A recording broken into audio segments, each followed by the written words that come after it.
and improve the pickup. Polisi pamoja na wanaharakati wa haki za binadamu katika kaunti ya Isiolo wamewaomba wananchi kusaidia katika kumtafuta kijana wa miaka 20 anayetuhumiwa kumlawiti mvulana wa miaka 7 katika msikiti wa Al-Hidayah eneo la Kiwanjani Isiolo siku ya Jumamosi.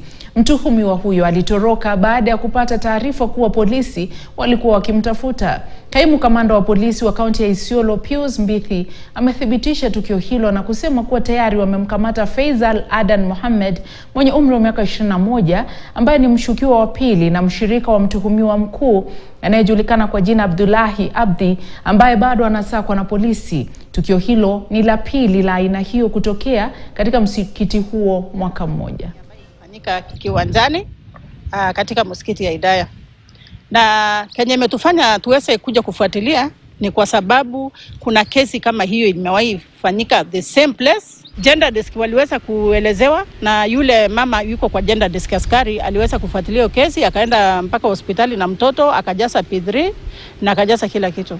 Kesi inaendelea but ime-create hisia kali kwa sababu ni kesi ambayo ni ya pili kwa mwaka.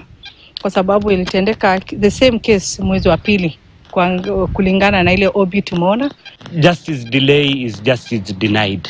Kwa sababu wazee wetu wanajua kumanipulate mambo mingi ili kesi zote zirudi katika ile alternative justice ambapo si tunaita maslaha.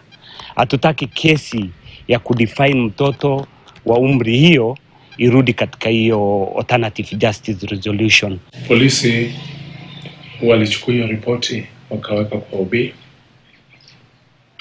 na wakasidikisha mwadhiriwa kwa hospitali ya Isiolo Referral Hospital.